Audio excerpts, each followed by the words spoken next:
stately feet. I'm sitting here with Ernest Greene from Washed Out. How you doing, sir? Doing very well. Glad to be here. Welcome to the great outdoors. Yeah, we were expecting some rough weather there for a second, but it's really nice right now. So. Yeah, you guys arrived afterwards. It was kind of a nice monsoon earlier here, yeah, so it's now great. it's just thick with humidity. Yeah. Perfect live music playing weather. We just drove up from Atlanta, so it's even more humid down there. Oh, that's so true. No problem there. Been a fun couple years for you. Yeah, it's been a pretty busy couple of years, especially this past year. We put out a record around this time last year and have been all over the place touring with it. Yep. So we've actually kind of been winding down.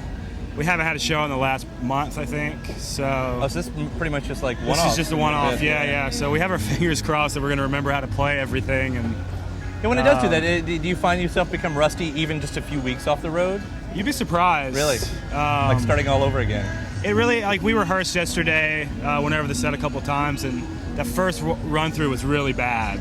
Just kind of forgetting notes and stuff like that, but it comes back just as fast. The muscle memory. So, yeah. That's well, when you came out a couple years ago, you were lumped into this movement, I guess. I mean, it was a movement, this chill wave movement and everything. Yep. Does it seem like now it's really this saturated club that, everybody can be that kind of bedroom artist, or do you actually look at it as a kind of exclusive club? Like, wow, I am a part of this.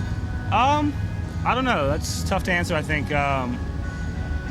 There's definitely been a lot of music that's come out since I put up my first couple of records that seems like there's an influence there. And I guess one big thing is that it's so easy now to make quality music with just the simplest of equipment. Right. So I think there's only going to be more and more kind of bedroom producers putting out records and getting recognition for it. But I don't know. I don't think there's any exclusive club or anything. Yeah. You guys are not sitting around playing poker on the weekends? Nah, not so much. Although now I see the next reality show, Chill Wave After Dark. Yeah. That's funny. You did say you can make it in your bedroom. You can also play it anywhere. You're playing in a taxi on some another blog's thing, right? Yeah. That was shot almost 2 years ago. It was like I'd just gotten the iPad. It was like the first version. I'd had it for like a week, and it was really inspiring because there's all these really great apps that are really easy to use and make music on, and so I just did a version of a Washed Out song, and that's really the only way I can do because it's electronic by nature, so it's hard. It doesn't really work pulling out an acoustic guitar and doing that sort of thing. So you can't be that artist. That's as close as I can get to like an unplugged, you're never gonna be on MTV stripped Unplugged. down. Yeah. It would be pretty weird, I think. So no Bon Jovi covers for you? No thanks. No, so see, with all these bedroom artists and everything like this, I mean, so do you hold your ground on the future of what you're doing? Or do you see yourself kind of expanding into live instrumentation or whatever more? We actually, like today's set, we have a full band. Yeah. It's drums and bass, and I play a couple different synthesizers, and there's another keyboard player as well. So yeah, the live show has definitely changed things. I think a lot more about, as I'm writing, I think a lot more about the performance side of it. And, if you're using a bunch of samples and a lot of just really minute details on the computer, it's hard to recreate that. So I've found that the music has started to be a little bit more stripped down and playable. Yeah. So. Have you thought about hiring the Roots, because they can do anything? Yeah, they are pretty versatile. That would be pretty amazing. Right there. Yeah. Any of those backing bands. Yeah. Were you really prepared for this whole thing? Were you prepared for touring life and everything else? Because not at all. I didn't plan it out very well. I got married like right around the time I started playing shows. Yeah. So luckily my wife's a musician, so she's actually joined the band, and that's helpful. We're able to travel together, but we struggled with that a little bit at first. Yeah. And then I never played in bands before, never really performed. Yeah. I was really comfortable like working in studios and stuff, but I mean, it's a lifestyle. It's a lifestyle change if you're not used to it. Definitely.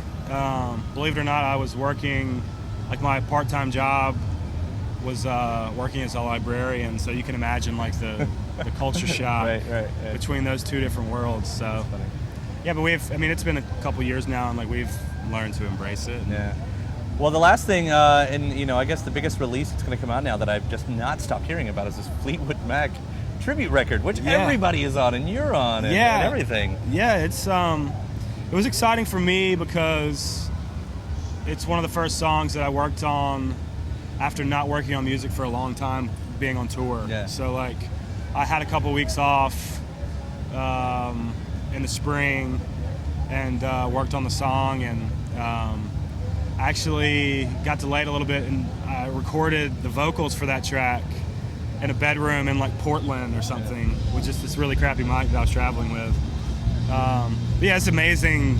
I mean, to see people like come together, like Fleetwood Mac, nothing against them, but I think it's no one I would have had on my radar for so many bands to come. Yeah, I mean, I'm a big fan of a lot of the bands on the disc, so and I'm a big fan of Fleetwood Mac. Yeah.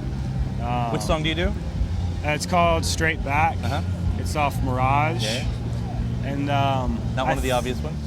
No, it's not. They really wanted to cover like the full history of the band. So like, they basically were like, you can have Mirage, like you pick whatever song you like.